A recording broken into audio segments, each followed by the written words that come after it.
The moment I saw her small body trembling in the doorway, clutching that broken rosary like it was the only thing keeping her from disappearing completely, I knew our lives would never be the same. Subscribe now to receive daily miracles of Our Lady in your life. My name is Ana Garcia, and I'm a seamstress working from our small home in El Paso, Texas, right on the border where two worlds collide, where hope and despair walk hand in hand under the merciless desert sun. My husband Roberto works construction, leaving before dawn and returning after dusk with cement dust in his lungs and exhaustion carved into his weathered hands. We'd been married 12 years, never blessed with children of our own, praying every night to Our Lady of Guadalupe, whose faded image hung in our laundry room, the same image my grandmother had carried across the border 50 years ago, wrapped in cloth against her chest like a beating heart. We weren't rich. God knows we barely made rent some months. But when the call came from Texas Child Protective Services asking if we'd consider fostering a little girl who'd just lost both parents in a horrific car accident near the border crossing, Roberto looked at me with those gentle eyes that first made me fall in love with him, and we both knew the answer before the question was fully asked. Her name is Isabella Cruz, the caseworker had said over the phone, her voice flat and bureaucratic as if she were reading from a grocery list rather than discussing a child's shattered life. 5 years old. Parents were migrants, died on impact 3 weeks ago. No other relatives we can locate. She hasn't spoken a single word since the accident. Complete selective mutism, the psychologist says. She'll need a Spanish-speaking home, at least temporarily, while we sort out permanent placement. The words, "at least temporarily," should have warned me, but all I could think about was that little girl, alone in the world, trapped in silence and grief. Isabella arrived on a Tuesday afternoon in late September, when the El Paso heat still turned the streets into shimmering mirages. The social worker who brought her wasn't Margaret Thornton, not yet. That woman would come later like a cold wind carrying the scent of judgment and prejudice. This first worker was younger, kinder, a Latina woman named Sophia, who held Isabella's tiny hand with genuine tenderness as they walked up our cracked driveway. The child was impossibly small for 5 years old, as if grief had physically shrunk her. She wore donated clothes that didn't quite fit, pink shorts and a faded yellow shirt with a cartoon character I didn't recognize. Her dark hair had been cut short, probably by institutional hands that valued efficiency over beauty. But it was her eyes that broke my heart. Enormous brown eyes that held more pain than any child should ever know, staring at nothing and everything simultaneously. She carried one small backpack, the kind you'd give a toddler for preschool. That was it. 5 years of life reduced to one tiny bag, and in her right hand, gripped so tightly her knuckles were white, was a rosary, broken in the middle, several beads missing, the crucifix bent at an odd angle. It was her mother's, Sophia whispered to me while Isabella stood frozen on our doorstep. She was wearing it when it happened. Isabella hasn't let go of it since. Not to eat, not to bathe, not to sleep. The psychologist said to let her keep it. It's her only anchor right now. Roberto knelt down slowly, careful not to startle her, and said in gentle Spanish, "Bienvenida, pequeña. Welcome. This is your home now. You're safe here." Isabella didn't respond, didn't even blink, just stood there like a beautiful broken statue. But when Sophia finally left, when it was just the three of us in our small living room with its mismatched furniture and Roberto's work boots by the door and the smell of beans simmering on the stove, something shifted. Isabella's eyes moved, just slightly, scanning the space, taking inventory, measuring distances to exits perhaps, the way traumatized children learn to do. Then her gaze locked onto something behind me. I turned to see what had captured her attention and realized she was staring down the narrow hallway toward the back of the house, specifically toward the laundry room, whose door stood slightly ajar. "¿Qué ves, mijita?" I asked softly. "What do you see, little one?" No answer, but her grip on the broken rosary tightened even more. That first night was heartbreaking. Isabella wouldn't eat, wouldn't change clothes, wouldn't let us help her wash the road dust from her face and arms. She simply sat on the edge of the small bed we'd prepared for her in our spare room, which had been Roberto's tool storage and my fabric overflow, and stared at that broken rosary in her hands. Around midnight, Roberto and I lay in our own bed, neither of us sleeping, listening to the absolute silence coming from her room. No crying, no movement, nothing.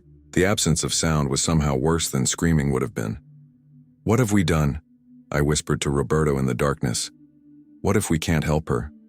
What if her pain is too deep?" Roberto's calloused hand found mine under the thin sheet.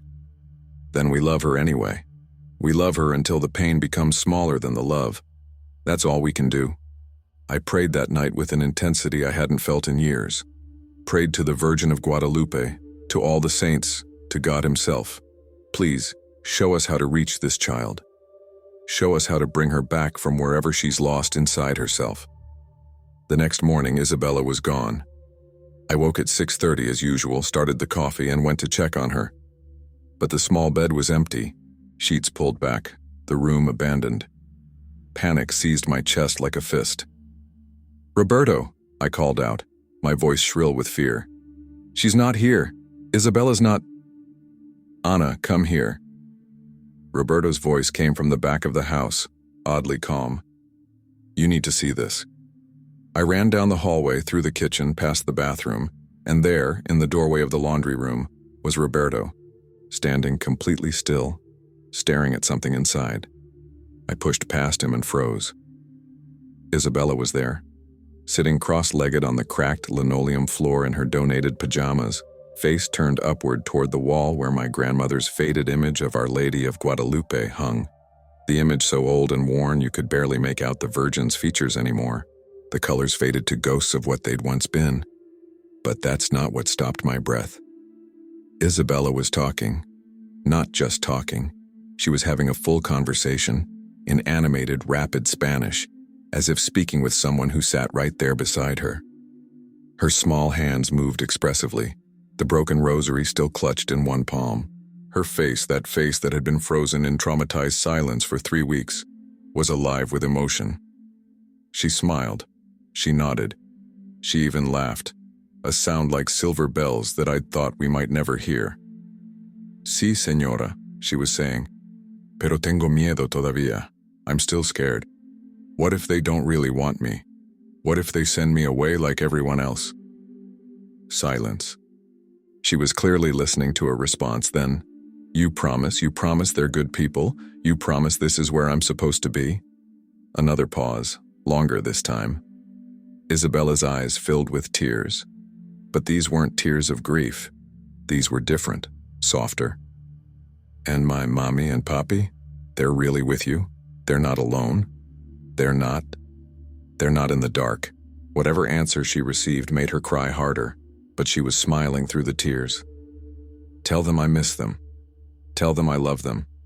Tell them I'm sorry I wasn't bigger, that I couldn't save them when the car—" Her voice broke. She covered her face with both hands, the broken rosary pressing against her cheek. "Isabella," I whispered, unable to stay silent any longer. The child spun around, startled, her eyes wide. For a moment I saw fear flash across her face, the fear of being caught doing something forbidden. But then she looked at me, really looked at me for the first time, and something in those enormous brown eyes shifted. Recognition, trust, hope. "La Señora Bonita was talking to me," Isabella said in a small voice, pointing up at the faded image. "The beautiful lady. She said you're good people. She said my mommy asked her to watch over me. She said this is my home now." Roberto and I stood there in our laundry room at 7 in the morning, surrounded by dirty work clothes and half-empty detergent bottles and the smell of cheap fabric softener, and watched this traumatized little girl, this child who hadn't spoken a word in 3 weeks, explain that she'd been having a conversation with a painted image of the Virgin Mary. "Mijita," Roberto said carefully, kneeling down to her level, his voice gentle. "That's a picture, a painting. It's not real. It doesn't talk." Isabella looked at him with an expression of perfect certainty, the kind of certainty only children and saints possess. She's not a picture, senor. She's La Virgen de Guadalupe. And she does talk. You just have to listen right. She turned back to the image, studied it for a moment, then looked at Roberto with sudden urgency. La Señora says you can't go to work today. She says the scaffold, the metal stairs you climb, one of them is broken. She says if you climb it today, you'll fall. She says to tell your boss to make them fix it first. The blood drained from Roberto's face. How do you know about the scaffold? He asked slowly. How do you know I work on scaffolds? I never told you what I do. Isabella tilted her head, listening to something we couldn't hear. Then, La Señora knows everything. She says the third scaffold on the east side. She says the bolts are loose. She says another man will climb it if you don't, and he'll fall 12 metros and break his back. She says you have to call right now and tell them. Roberto looked at me, his face pale, hands trembling slightly. We both knew this was impossible. There was no rational explanation for how this child could know these details. She'd never been to his job site. She'd been in our home less than 24 hours. There was no television in her room, no internet access, no way she could have learned anything about his work. Roberto, I said quietly, call them, please. He pulled out his phone with shaking hands and dialed his foreman. I watched as he explained, stumbling over his words, probably sounding crazy, that he had a bad feeling about the third scaffold on the east side, that the bolts might be loose, that no one should use it until it was inspected. The foreman was angry at first. I could hear his raised voice through the phone. But Roberto insisted, practically begged, said he'd come do the inspection himself for free if needed. Finally, grudgingly, the foreman agreed to have someone check it before the workday started. Roberto ended the call and we waited. Isabella sat calmly on the laundry room floor, humming a song I didn't recognize, something beautiful and old, maybe a hymn, maybe something else entirely. 45 minutes later, Roberto's phone rang. The foreman's voice was different now, shocked, shaken. Roberto, Jesus Christ, man. You saved someone's life this morning. The scaffold, the third one on the east side like you said, the bolts were completely stripped. The whole thing was hanging by a thread. Miguel was about to climb it with 60 pounds of equipment if he had. Holy God, if he had. Roberto's hand holding the phone was visibly shaking now. Is it being fixed? It's being torn down and rebuilt from scratch. I don't know how you knew, Roberto. I don't know what made you call. But thank God you did. When Roberto hung up, he looked at Isabella with an expression I'd never seen on his face before. Part wonder, part terror, part something that might have been the beginning of faith transforming from routine into reality. Isabella smiled at him. La Señora said you'd be scared, but that's okay. She said being scared means you're smart enough to know when something real is happening. The child stood up, walked over to Roberto and patted his hand with her tiny palm, the one still clutching the broken rosary. It's okay, senor. You don't have to understand yet. She said you will when the time is right. Then Isabella turned to me, and her smile faded into something more serious. La Señora wants to tell you something too, Señora Ana. She says you have to go to the doctor. She says there's something inside you that doesn't belong there. Something growing. She says if you wait too long, it will be too late. She says to go this week. She says to tell them to look in your... Isabella paused, listening, then carefully pronounced a word she clearly didn't understand. Ovarios? She says to look there. My blood turned to ice water. I hadn't told anyone, not even Roberto, about the strange discomfort I'd been feeling for the past month. The occasional sharp pain in my lower abdomen. The irregular bleeding I'd been ignoring, telling myself it was just stress, just age, just anything other than what it might actually be. How? I couldn't finish the sentence. Isabella took my hand, the gesture so natural and trusting it brought tears to my eyes. La Señora says she loves you. She says you've prayed to her every day for 12 years, and she's heard every word. She says now it's her turn to answer. The little girl yawned then, suddenly exhausted, as if the morning's events had drained her completely. I'm tired now. Can I sleep in the real bed? The one you made for me? Of course, mijita, I whispered. Of course you can. I led her back to her room, tucked her into the small bed, and watched as she curled up around that broken rosary like it was a teddy bear. Before her eyes closed, she murmured, La señora says thank you for letting me stay. She says you and Señor Roberto are my real family now. She says not to worry about the mean lady who's coming. She says everything will be okay in the end. What mean lady? I asked, but Isabella was already asleep, her breathing deep and peaceful. The first real sleep she'd probably had since her parents died. I returned to the laundry room where Roberto still stood, staring at the faded image of Our Lady of Guadalupe, as if seeing it for the first time in his life. Ana, he said quietly, not taking his eyes off the image. What's happening here? What's happening in our house? I didn't have an answer. Not then. But 3 days later, when I finally worked up the courage to see a doctor, when the ultrasound revealed a tumor on my left ovary, caught early, the doctor said, miraculously early, at a stage when it was still completely treatable, I began to understand. And 2 weeks after that, when a new social worker named Margaret Thornton appeared at our door with cold eyes and a clipboard full of prejudices, when she made it clear she didn't think our modest circumstances were appropriate for Isabella's placement, when she began the process of removing our little girl to transfer her to a more suitable family, I realized what Isabella had meant about the mean lady. The battle for Isabella's soul and future was just beginning, and in our laundry room, in front of a faded image that was somehow more than a painting, a little orphan girl spoke with the Virgin Mary herself, and through her, miracles that would transform not just our family, but an entire community began to unfold. Margaret Thornton arrived during the worst possible moment, which I've since learned is how the devil typically works, slipping through the cracks when you're most vulnerable, most exhausted, most likely to break under pressure. It was a Thursday afternoon, 2 weeks after Isabella had warned us about Roberto's scaffold and my tumor. I'd just returned from my second doctor's appointment, this one with an oncologist who'd confirmed what the first scan had suggested. Ovarian tumor, stage 1, highly treatable with surgery scheduled for the following month. Good news, medically speaking. Terrifying news, practically speaking, because Roberto's construction company didn't offer health insurance and the estimated cost was devastating. I was sitting at our kitchen table, surrounded by medical bills I couldn't pay and loan applications I'd probably be denied, when the knock came at the door. The woman standing on our doorstep was perhaps 50 years old, wearing a beige pantsuit that screamed, "Government employee," and carrying a leather portfolio that probably cost more than our monthly rent.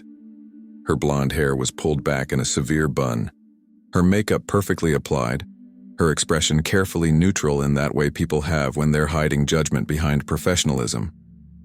"Mrs. Garcia, I'm Margaret Thornton, Senior Case Supervisor for Texas CPS.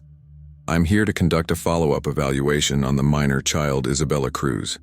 Everything about her voice, clipped, precise, deliberately void of warmth, set off alarm bells in my chest. "Of course," I said, forcing a smile. "Please come in." She entered our home the way a health inspector might enter a restaurant they expect to fail, eyes scanning every surface, making mental notes, cataloging deficiencies.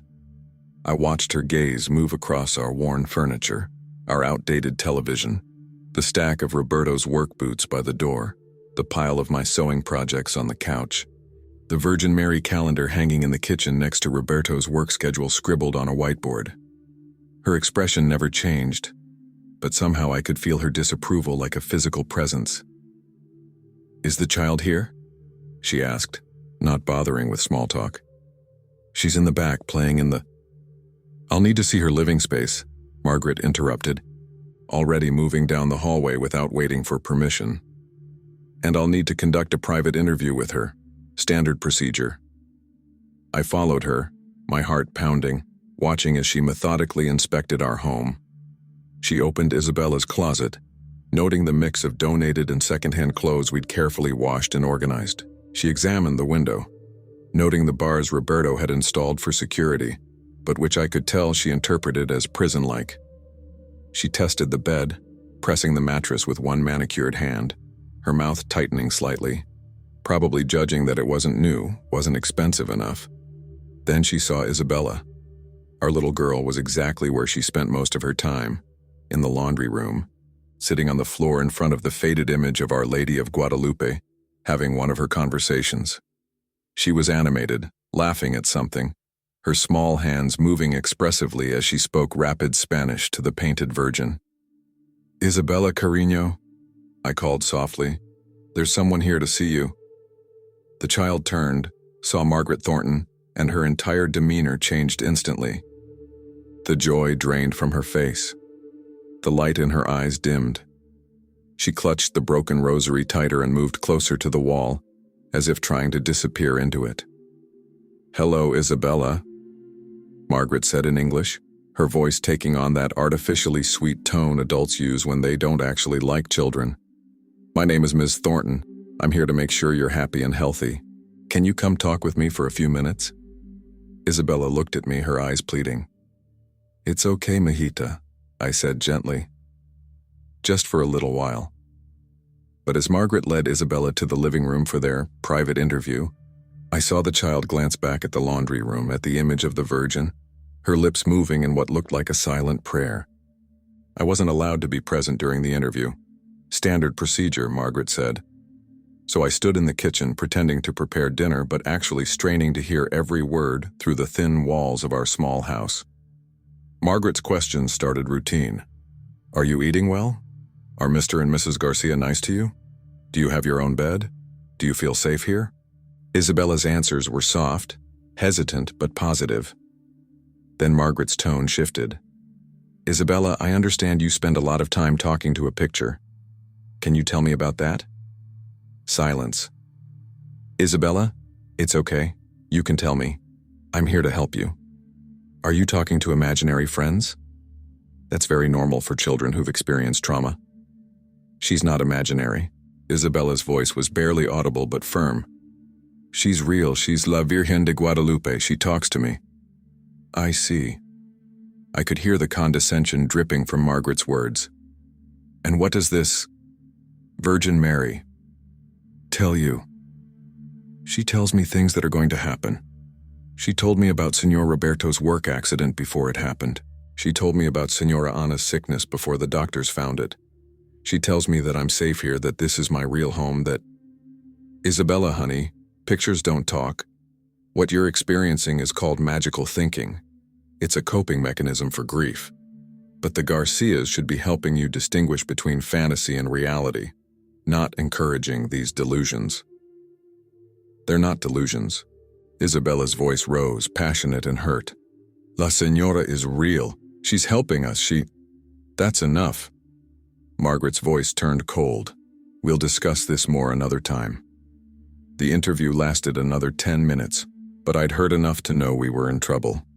When Margaret finally emerged, her professional mask was back in place, but there was something predatory in her eyes now, the look of someone who'd found exactly what they were hoping to find. "Mrs. Garcia, I have some concerns." She flipped open her portfolio, pulling out forms and documents. "First, the living conditions here are adequate, but barely. This home is small, outdated, and the neighborhood has a high crime rate. Second, I'm troubled by the child's continued psychological distress. These hallucinations or conversations with religious imagery suggest she's not receiving proper mental health support.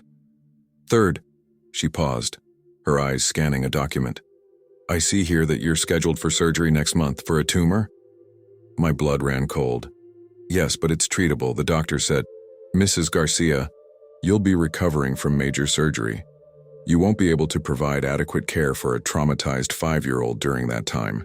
And frankly," she closed the portfolio with a snap that sounded like a judge's gavel, "I'm not convinced this placement is in Isabella's best interest even under normal circumstances."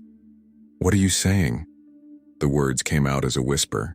"I'm saying I'll be recommending Isabella's removal from this home and placement with a family better equipped to handle her complex needs.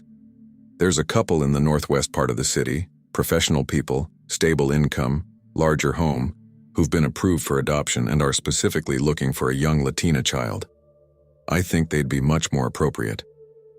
"No, The word exploded from my mouth before I could stop it. No, you can't take her. She's happy here. She's healing here. She's... Mrs. Garcia, I understand you've become attached, but this isn't about your feelings.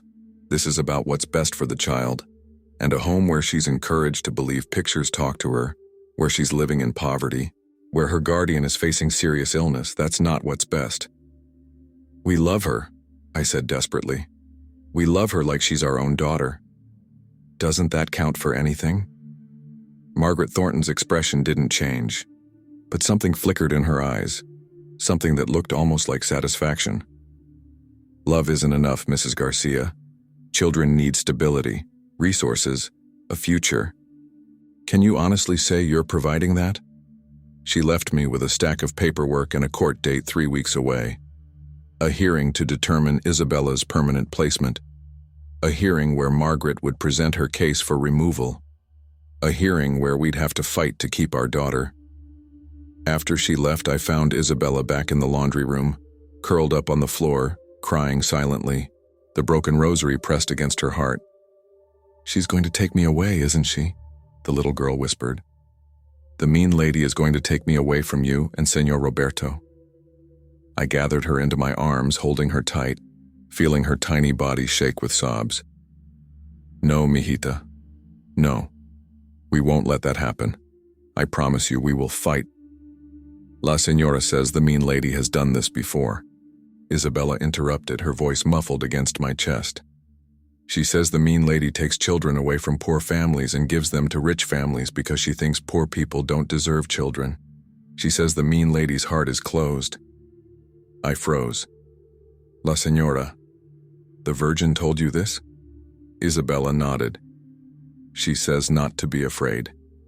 She says the mean lady thinks she has power, but really she doesn't. She says the mean lady is going to learn that God doesn't care about money or big houses. He cares about love. And we have lots of love here. Did she say anything else? I asked, hardly daring to hope. Isabella pulled back slightly, looking up at me with those enormous brown eyes, tears still streaming down her cheeks. She says to have faith. She says miracles aren't finished yet. She says... The child paused, listening to something I couldn't hear.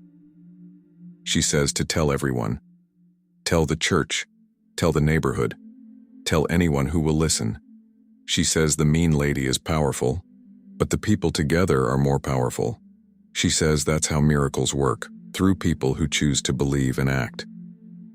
That night, after Isabella was asleep, Roberto and I sat at our kitchen table and made a decision that would change everything.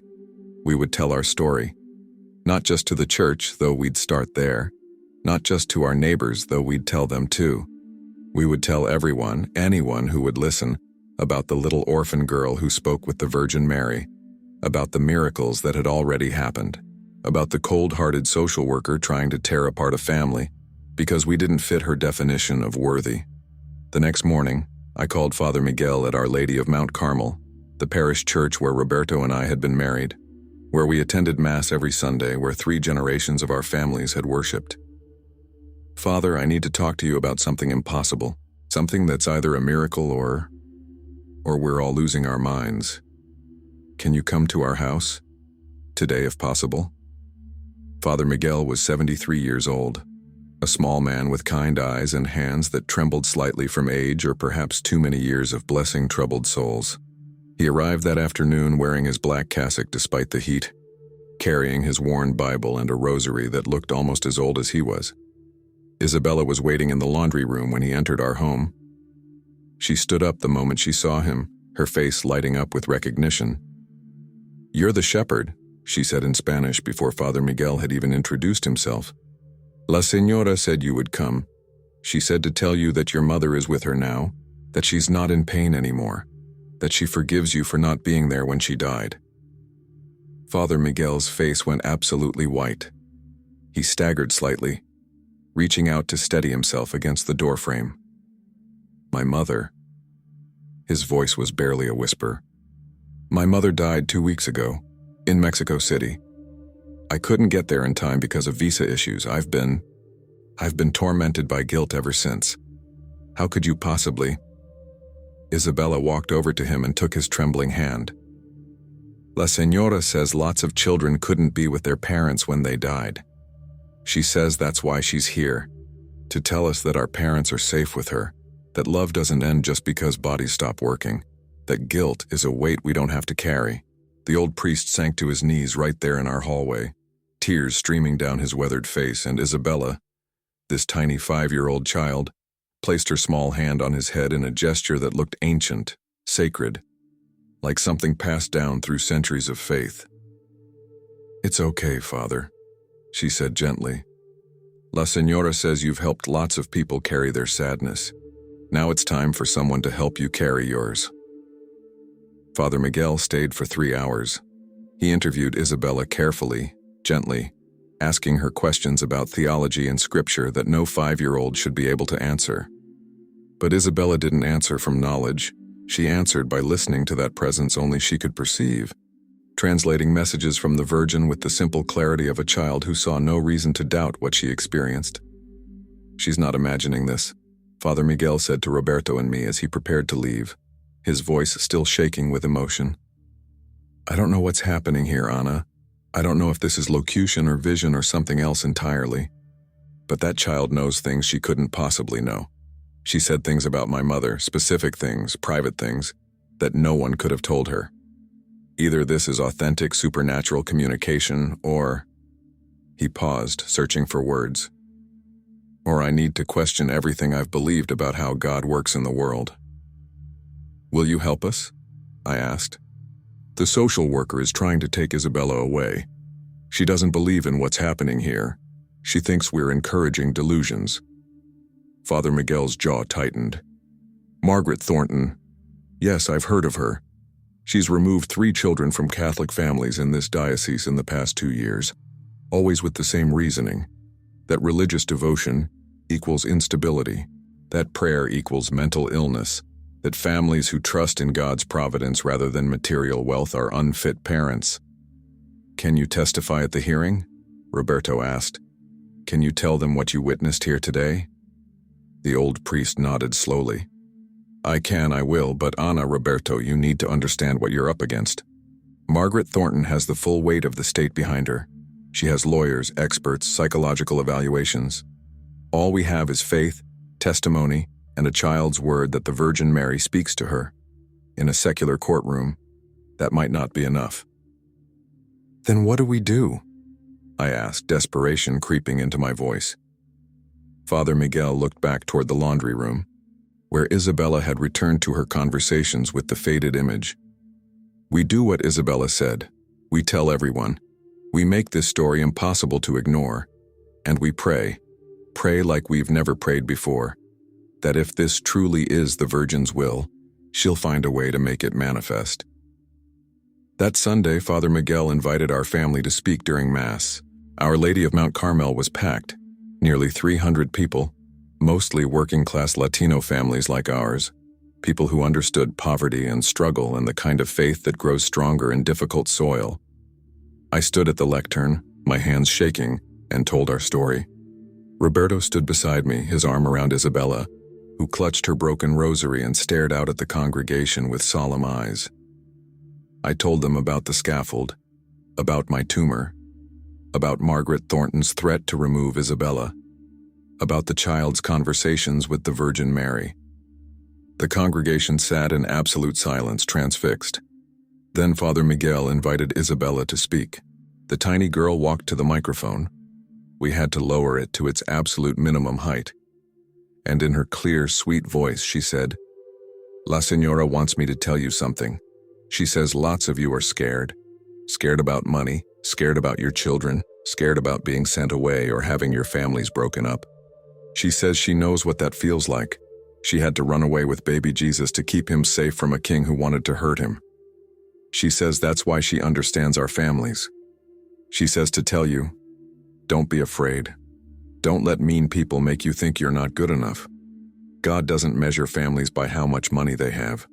He measures them by how much love they have, and we have so much love."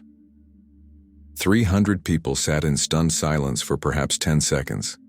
Then someone in the back, an elderly woman I didn't know, stood up, and began to clap. Within seconds, the entire congregation was on their feet, applauding, some crying, some shouting Amen, in voices thick with emotion. After Mass, people surrounded us. They wanted to touch Isabella, to ask her questions, to share their own struggles and ask if La Señora had messages for them. We were overwhelmed, almost frightened by the intensity of their response. But Father Miguel stood protectively beside us and said firmly, "Isabella is not a fortune teller or a spiritual vending machine. She's a child, a traumatized, grieving child whom God has chosen to speak through. We must respect that. We must protect her." By Monday morning, word had spread beyond our parish. By Tuesday, a reporter from the El Paso Times was calling, wanting an interview. By Wednesday, local television news vans were parked outside our small house, and our quiet street had become a pilgrimage site with people leaving flowers, candles, and prayer requests at our front door. And Margaret Thornton, watching all of this unfold, made her second fatal mistake. She decided to fight harder rather than retreat. She filed an emergency motion to remove Isabella immediately, citing exploitation of a minor for religious purposes and creation of an unsafe environment due to media attention and public spectacle. The hearing was moved up. Instead of 3 weeks, we had 5 days to prepare our defense. 5 days to prove that miracles were real and love was stronger than bureaucracy. 5 days before we'd learn whether we'd keep our daughter or lose her forever. In the laundry room, Isabella sat before the faded image and prayed with an intensity that made my heart ache. "Please, Señora Bonita," I heard her whisper. "Please don't let the mean lady take me away. Please show everyone that you're real, that this is where I belong. Please." The image, of course, didn't answer, not in any way I could perceive, but in the silence of our small home, surrounded by flowers from strangers and prayers from neighbors and the looming threat of the state's power to destroy what we'd built, I felt something I hadn't felt in weeks. Hope. Fragile, terrifying, beautiful hope. The kind of hope that precedes miracles. The courtroom smelled like floor polish, old wood, and fear. The kind of institutional fear that seeps into the walls of places where families are broken apart with the strike of a gavel. Judge Patricia Ramsey presided over Family Court Division 4 in El Paso County. She was a woman in her early 60s with steel gray hair cut in a practical bob, sharp eyes behind frameless glasses, and a reputation for being fair but ruthless when she believed a child's welfare was at stake. She'd been on the bench for 23 years and had seen everything, or so she thought. Roberto and I sat at the defendant's table with our court-appointed attorney, a young man named David Herrera, who'd graduated law school only 3 years earlier and looked terrified to be facing the full machinery of Texas CPS. He'd done his best to prepare us, but his nervousness was contagious. Margaret Thornton sat at the opposing table with the state's attorney, a severe woman named Catherine Walsh who'd brought a stack of documents 6 inches thick, and an expression that suggested she'd already won. Isabella sat between Roberto and me, wearing the nicest dress we could afford. A simple white dress with pink flowers that I'd stayed up until 2 in the morning hemming and adjusting. She clutched her broken rosary in both hands, her eyes fixed on the judge with an intensity that seemed unnatural for a 5-year-old. The gallery behind us was packed. Father Miguel sat in the front row, rosary beads wrapped around his weathered hands. Behind him, at least 50 members of our parish had come, despite it being a Thursday morning when most should have been at work. The local media had been barred from bringing cameras inside, but I could see reporters filling the back rows, notebooks ready. Judge Ramsey called the court to order, her voice crisp and authoritative. "This is a custody hearing regarding the minor child Isabella Maria Cruz, currently in foster placement with Roberto and Ana Garcia. The state has filed a motion for immediate removal and transfer to alternative placement. Ms. Walsh, you may present your case." Catherine Walsh stood, smoothing her expensive suit, and began her methodical destruction of our family. "Your Honor, the state's position is simple. While the Garcias may be well-intentioned, they are not equipped, financially, psychologically, or practically, to provide appropriate care for this deeply traumatized child. Allow me to present the evidence." She clicked a remote, and images appeared on a screen, photographs of our home that Margaret Thornton had taken during her visit. Our worn furniture, our small rooms, the bars on Isabella's window, the neighborhood street with its peeling houses and chain-link fences. The living conditions are substandard, Walsh continued. The home is approximately 900 square feet for 3 people. The neighborhood has one of the highest crime rates in El Paso. Mrs. Garcia is facing major surgery for a potentially life-threatening condition and has no clear plan for Isabella's care during her recovery period. Mr. Garcia's income as a construction worker is irregular and provides no health insurance or financial stability. She paused, letting each point sink in like a knife thrust. But more troubling, Your Honor, is the psychological environment. Mrs. Garcia and Mr. Garcia have been encouraging, or at minimum, failing to discourage, the child's delusional belief that she communicates with religious imagery. Instead of seeking proper psychiatric treatment for what is clearly trauma-induced psychosis, they've actually publicized these delusions, exposing the child to media attention and turning her into a spectacle for religious exploitation. Walsh clicked again, and newspaper headlines appeared. Miracle child in El Paso, claims Virgin Mary speaks to her. 5-year-old orphan's divine conversations. Modern-day saint or traumatized child. The child has been paraded before church congregations, interviewed by news media, and turned into a religious celebrity, all while the Garcias stand by and allow this exploitation. Meanwhile, Isabella Cruz needs therapy, stability, and evidence-based treatment for her grief and trauma. She needs a family with resources. Instead, she's in a home where poverty and religious fanaticism have combined to create an environment that is fundamentally harmful to her psychological development. Walsh sat down, looking satisfied. Our attorney, David Herrera, stood up, his hands shaking slightly as he shuffled his notes. Your Honor, if I may, the state's characterization is both inaccurate and unfair. The Garcias have provided Isabella with a loving, stable home. Yes, their financial circumstances are modest, but poverty alone is not grounds for removal. As for the religious aspects, Mr. Herrera, Judge Ramsey interrupted. I've read your brief. Let's move to witnesses. Who are you calling? First, I'd like to call Father Miguel Sandoval, the pastor of Our Lady of Mount Carmel Church. Father Miguel took the stand, was sworn in, and testified with quiet dignity about what he'd witnessed in our home. He described Isabella's impossible knowledge about his mother's death, the specific details she couldn't have known, the peace it had brought him. Catherine Walsh's cross-examination was brutal. Father Sandoval, you're a priest, correct? Your entire worldview is predicated on belief in supernatural intervention? I believe in God's presence in the world, yes. So when you hear a child claiming to speak with the Virgin Mary, you're predisposed to believe it's real, rather than recognizing it as a symptom of psychological trauma. I believe this child is experiencing something authentic. Based on what? Your theological training? Your faith? Or actual evidence? Father, isn't it possible, even likely, that Isabella overheard someone discussing your mother's death? That she's an intelligent child who picked up details and repeated them back to you? No one in El Paso knew about my mother. She died in Mexico City. I hadn't told anyone the specific. So you believe the only explanation is divine intervention?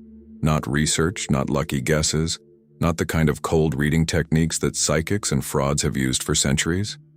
Father Miguel's face flushed. I'm not a fool, Ms. Walsh. I've been a priest for 47 years. I know the difference between grief making people see what they want to see and genuine spiritual experience. What I witnessed in that home was real. No further questions, Your Honor. Walsh's dismissive tone made it clear what she thought of his testimony. Next, David called me to the stand. I testified about Isabella's arrival, her silence, her gradual opening up. I described the scaffold incident, how she'd warned Roberto with specific details about which scaffold was dangerous, saving a man's life. I explained how she'd told me about my tumor before any doctor had found it, using medical terminology a 5-year-old couldn't possibly know. But Walsh's cross-examination devastated me. Mrs. Garcia, you wanted a child very badly, didn't you? You and your husband tried for years to conceive? Yes, but And when Isabella came into your home, you saw her as an answer to your prayers, the daughter you'd always wanted. We love her, yes, but this isn't about... Isn't it possible that your desperate desire for a child has made you willing to overlook warning signs? That you've convinced yourself these miracles are real because the alternative, admitting Isabella needs professional psychiatric help, would threaten your ability to keep her? That's not true. The miracles are... Mrs. Garcia, let's talk about your tumor. You testified Isabella mentioned ovaries. Isn't it true you'd been experiencing symptoms for weeks before Isabella arrived? Abdominal pain? Irregular bleeding? My face burned. Yes, but I hadn't told anyone. So you were displaying physical symptoms that an observant child might notice. A child who'd perhaps overheard you on the phone with a doctor's office.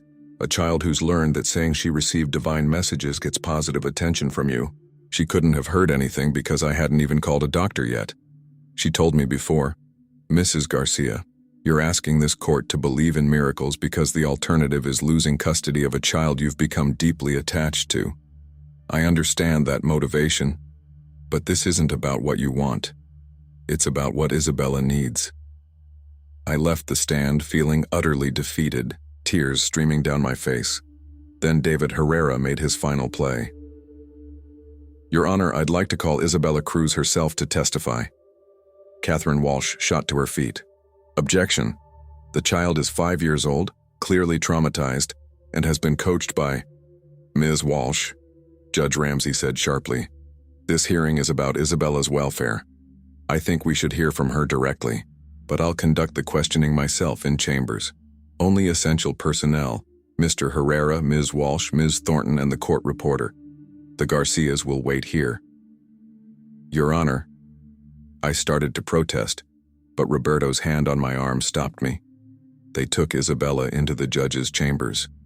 Roberto and I sat in that courtroom for 45 minutes that felt like 45 years, surrounded by our supporters but feeling utterly alone. I prayed every prayer I knew, clutching my own rosary until my hands went numb. When the doors finally opened, Isabella emerged first. Her face was tear-stained but calm. She walked straight to me and climbed into my lap, burying her face in my chest. Judge Ramsey returned to the bench, her expression unreadable. This court will take a 30-minute recess, she announced. I need to review some materials before rendering a decision. Those 30 minutes were torture. People from our parish surrounded us, offering prayers and encouragement, but all I could focus on was Isabella's small body trembling against mine. What did you tell her, Mijita? I whispered. I told her the truth, Isabella said simply. I told her everything La Señora said, about her daughter. My blood ran cold. What daughter? The judge had a daughter who died, a long time ago, when she was little. She was sick and the doctors couldn't save her. La Señora said the daughter wants her mama to know she's not angry about it, that she understands her mama did everything she could, that she's happy now and... Isabella, I interrupted, my voice barely a whisper. How do you know this? The child looked at me with those enormous brown eyes. La Señora told me. Just now, in the office. She was standing right next to the judge the whole time and she told me what to say. When Judge Ramsey returned, her face was pale, her hands shaking slightly as she shuffled papers. For a long moment, she just sat there, staring at documents she clearly wasn't reading. Finally, she looked up, and her eyes were red. This is... She paused, cleared her throat, started again. In 23 years on the bench, I have never encountered a case quite like this.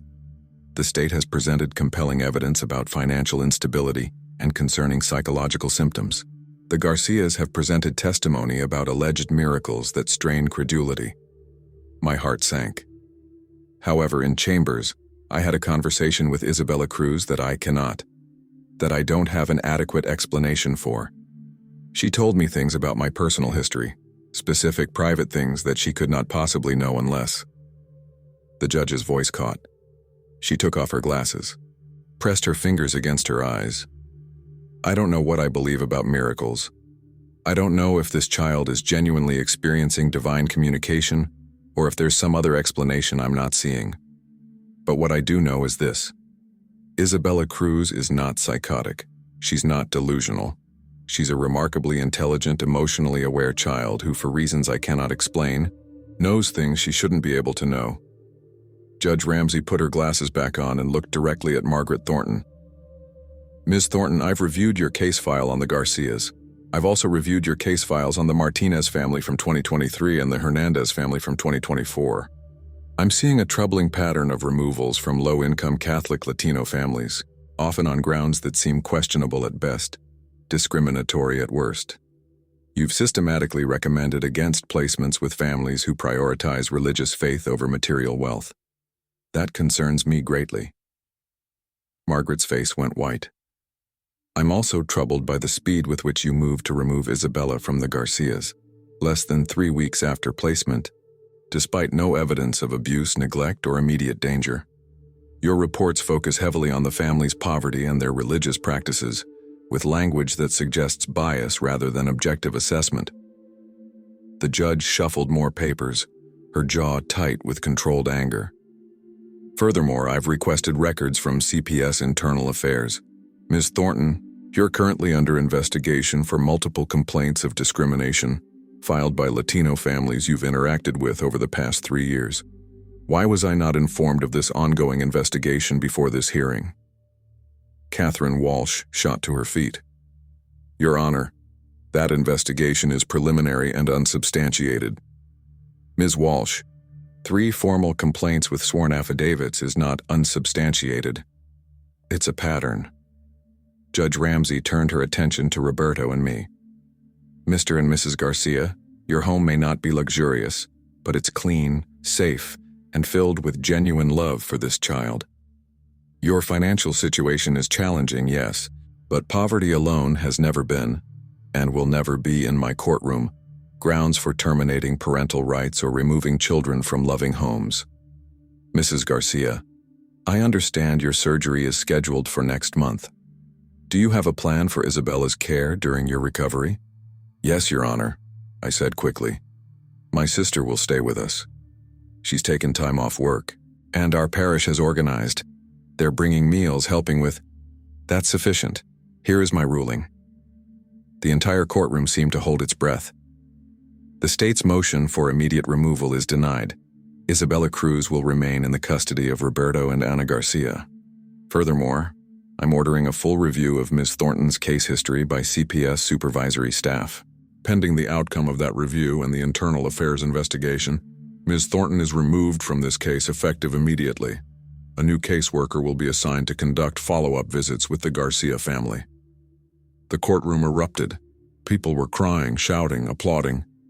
Father Miguel was on his feet, hands raised in prayer. Roberto wrapped his arms around both Isabella and me, and we held each other and sobbed with relief so profound it felt like resurrection. But Judge Ramsey wasn't finished.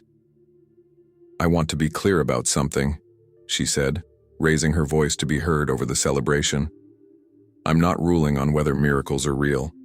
I'm not making a theological determination. I'm ruling that this child is safe, loved, and thriving in the Garcia home, and that the state has failed to present sufficient evidence to justify her removal. What Isabella may or may not be experiencing spiritually is beyond the scope of this court. She looked directly at Isabella then, and her stern expression softened into something almost tender. Isabella, if what you told me in chambers is true, and I'm not saying I fully understand it or believe it, but if it's true, then please tell. Tell her thank you. Tell her that her message brought me more comfort than 20 years of grief counseling ever did. Tell her that if she's really watching over children like you, then you're in better hands than any court could ever provide. Isabella smiled through her tears. I'll tell her, Judge. She says you're welcome. She says your daughter is very proud of you. She says you help lots of children find safe homes, and that's very important work. And she's grateful for you. Judge Ramsey's composure cracked completely. She covered her mouth with her hand, tears streaming freely now, and whispered, "Thank you," before quickly gathering her papers and fleeing to her chambers. Margaret Thornton stood alone at the state's table, her face a mask of humiliated rage. As people filed out of the courtroom celebrating and praising God, She approached us one final time. "This isn't over," she hissed quietly. "I'll file an appeal. I'll request a different judge. This superstitious nonsense won't—" "Ms. Thornton." Father Miguel stepped between us, his small frame somehow commanding despite his age. "A child just told Judge Ramsey specific private information about her deceased daughter, information no one but the judge herself knew. A child warned about a construction accident with precise details that saved a man's life. A child diagnosed a medical condition before doctors found it. These are facts, not superstitions. And if you continue to fight this family, I will personally ensure that every church in this diocese, every Catholic organization in Texas, every person of faith who's watching this case knows exactly what you tried to do here today." Margaret's eyes widened with genuine fear. Then, without another word, she grabbed her briefcase and left. We emerged from the courthouse into brilliant sunshine. Dozens of people from our parish were waiting outside. They'd spread the word somehow, and a crowd had gathered to celebrate with us. Someone started singing Ave Maria, and soon dozens of voices joined in, the ancient hymn rising into the Texas sky like incense, like prayer made audible. Isabella stood on the courthouse steps, holding her broken rosary, and suddenly she gasped. "Do you see her?" she asked, pointing at nothing visible to the rest of us. "Do you see La Señora? She's right there, standing in the light. She's smiling. She says this is only the beginning. She says there's one more miracle coming, the biggest one, the one that will make everyone understand." "What miracle, Mijita?" I asked, kneeling beside her. Isabella turned to me, her face radiant with joy and certainty. "She says I'm going to help someone find their way home. Someone who's lost and scared and far away. She says it's going to happen very soon. She says that's why all of this happened. So I'd be in the right place at the right time to help when the miracle comes." I had no idea what she meant. None of us did. But 3 days later, when the phone rang in the middle of the night and Father Miguel's panicked voice came through saying, "Ana, you need to bring Isabella to the church right now. There's a situation. A child is—" I remembered her words. The biggest miracle was coming. And our journey through impossible faith was about to reach its extraordinary conclusion. The call came at 2:30 in the morning. Roberto answered, his voice thick with sleep, then suddenly alert. "Father Miguel? What's—" Yes, we'll come right now. We'll bring her." He was already pulling on his jeans before he hung up. "Get Isabella. There's an emergency at the church." Father Miguel didn't explain everything, but he said a child's life depends on it. He said Isabella needs to be there. My hand shook as I dressed our daughter, who woke without complaint as if she'd been expecting this. She clutched her broken rosary and said simply, "It's time. La Señora said it would be tonight." We drove through empty El Paso streets, the city sleeping under a blanket of stars.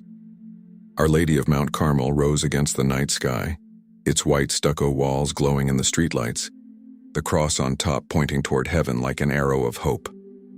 Father Miguel met us at the side entrance, his face haggard with exhaustion and fear.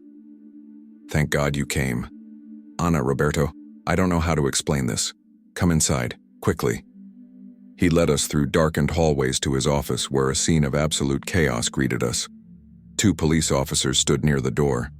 A woman I didn't recognize, later I learned she was a crisis counselor, sat in a corner looking overwhelmed.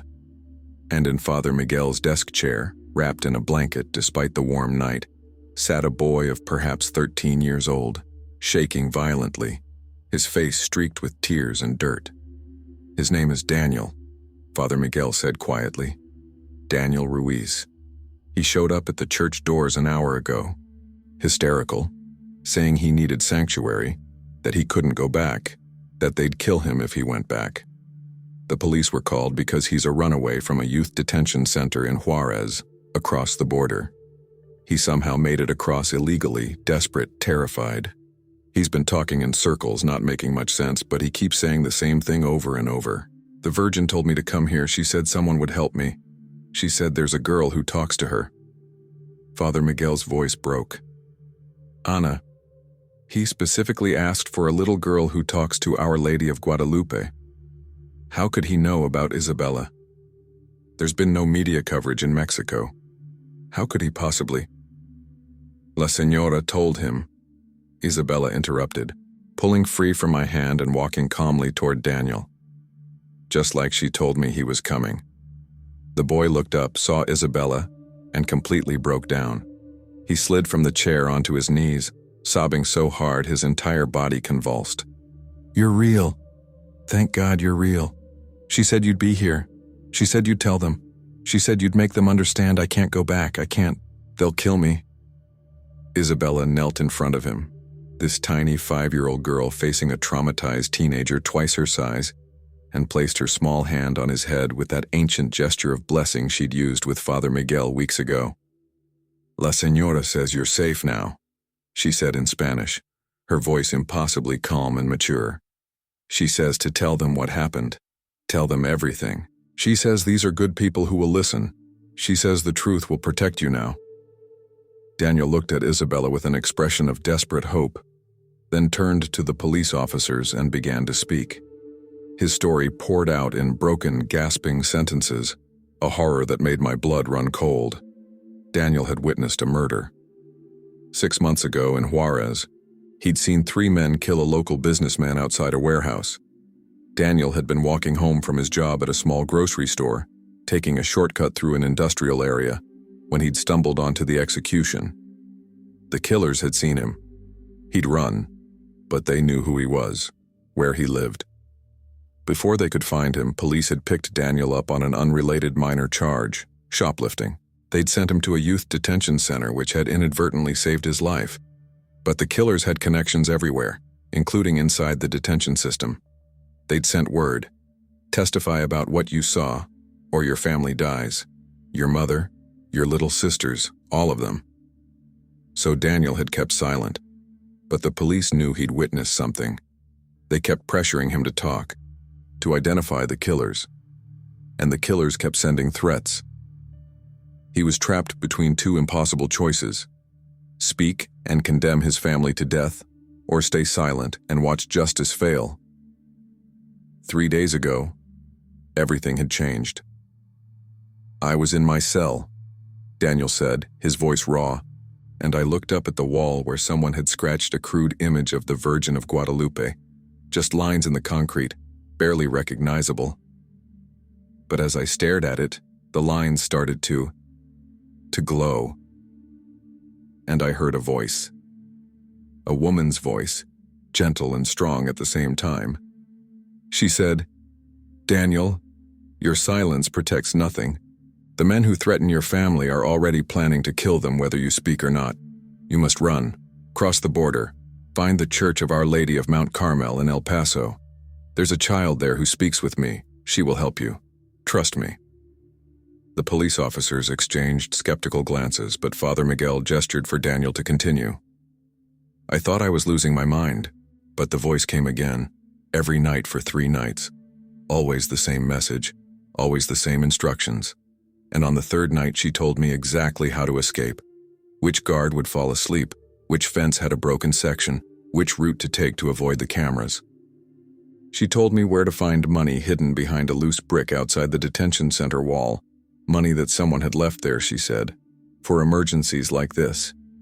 She told me which coyote to find who'd help me cross the border safely. "And you followed these instructions?" one of the officers asked, his tone hovering between disbelief and fascination. "I had no choice. My mother called 2 days ago. The detention center still allowed phone calls. She was terrified. Someone had left a dead dog on our doorstep with a note. 'This is your son if he talks.' The voice was right. They were going to kill my family anyway. So last night I did exactly what the voice told me. Everything she said would happen, happened exactly as she described. The sleeping guard, the broken fence. The money was there, behind the brick exactly where she said. The coyote was waiting at the location she gave me, and he brought me here, to this church, and wouldn't accept any payment. He just said, 'La Virgen told me to help you. I don't question her.'" The room fell into stunned silence. Then Isabella spoke, her small voice cutting through the tension like a bell. La Senora says Daniel's mother and sisters are in danger right now. She says there are men watching their house. She says we need to call the FBI. She says to ask for Agent Patricia Orozco. She works in the El Paso field office on border crimes. She says Agent Orozco has been investigating these same men for 2 years. She says Daniel's testimony is the last piece she needs. She says if we call right now, Agent Orozco can protect Daniel's family before the sun comes up. How could you possibly know? One of the officers started, but Father Miguel cut him off. Call her, please. What do we have to lose? 45 minutes later, FBI Special Agent Patricia Orozco arrived at the church, a woman in her 40s with sharp eyes and an all-business demeanor. She listened to Daniel's story with increasing intensity, recording everything, asking precise questions. Then she made several phone calls, speaking in rapid English and Spanish, coordinating something complex. Finally, she turned to Daniel. Son, the men you saw commit that murder are part of a cartel cell we've been tracking for 3 years. They're responsible for at least 15 deaths we know about. If you're willing to testify, and if we can verify your account, you've just handed us the evidence to take down an entire operation. But you're right that your family is in immediate danger. I've already dispatched a team to your mother's house in Juarez. They're extracting her and your sisters right now. Within 2 hours, they'll be in protective custody on this side of the border. Daniel collapsed with relief, weeping into his hands. Agent Orozco looked at Isabella then, really looked at her for the first time, her expression shifting from professional skepticism to something harder to define. The little girl who talks to the Virgin Mary. I've been hearing about you on the news. I thought it was religious hysteria, wishful thinking. She paused. How did you know my name? How did you know about my investigation? That information is classified. It's not public record. Isabella smiled gently. La Senora knows everything. She told me you've been praying for a breakthrough in this case. She says your prayers have been answered. She says this is how she works, through people willing to listen and act. Agent Orozco's professional mask cracked. Her eyes filled with tears, she blinked away quickly. I have been praying. Every single day for 2 years. Every time we hit a dead end. Every time a witness disappeared or changed their story out of fear. I prayed for just one person brave enough to come forward. She looked at Daniel. And here you are. Within days, everything changed. Daniel's testimony, combined with evidence Agent Orozco's team had been gathering, led to 17 arrests. The cartel cell was dismantled. Daniel's mother and sisters were relocated through the Witness Protection Program, given new identities, new lives in a safe city far from the border violence. But the story that captured international attention wasn't the FBI operation. It was how it had begun. A boy receiving instructions from the Virgin Mary scratched into a prison wall. A little girl who knew impossible things and connected desperate people to exactly the help they needed. The media descended on El Paso like a swarm. News crews from Mexico City, from Los Angeles, from networks across the United States and Latin America. They wanted to interview Isabella, to film her, to document the miracle child of El Paso. Father Miguel and Roberto and I formed a protective wall around her. We allowed one interview, carefully controlled, with a respected Catholic journalist who treated Isabella with dignity and respect, rather than sensationalism. In that interview, Isabella said something that went viral across social media, that was quoted in newspapers from São Paulo to Madrid. People think miracles are about magic, things appearing from nowhere, rules of nature being broken. But La Senora says that's not how she usually works. She says miracles are about connections, about putting the right people in the right place at the right time, about whispering to someone in prison which path to take, and whispering to someone else to leave money behind a brick, and whispering to me to be ready to help. She says every person who listened to her whisper and acted on faith, they're all part of the miracle. She says we're all supposed to be miracles for each other. We just forget to listen. The Catholic Church launched a formal investigation into the events surrounding Isabella, not to condemn, but to understand. A team of theologians, psychologists, and investigators spent weeks interviewing everyone involved. documenting every impossible thing Isabella had known, every prediction that had come true, every life that had been changed.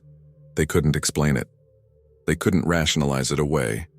Too many witnesses, too many documented impossibilities, too many lives saved through knowledge this child could not possibly possess. The investigation remained officially open. The church moved slowly on such matters, requiring years, sometimes decades of scrutiny before declaring something miraculous.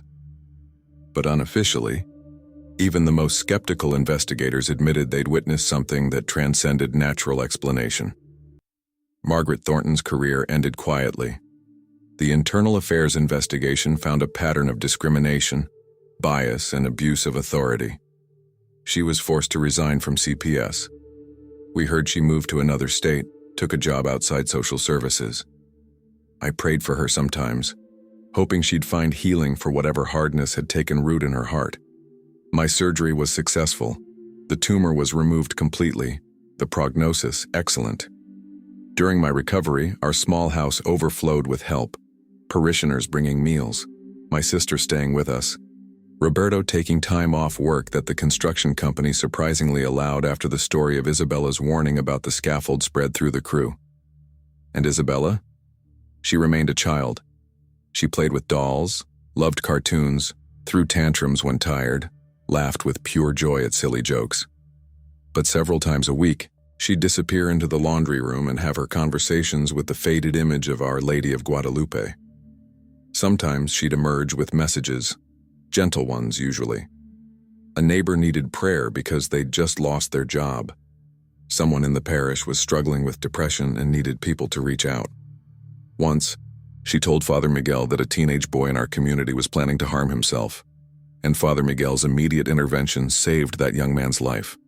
But mostly, Isabella said, La Señora just talked to her about normal things, about how much she loved her children, all of humanity, but especially the ones who suffered, the ones who were poor, the ones the world overlooked, about how God was always present, always working, always whispering if only people would quiet their minds enough to hear.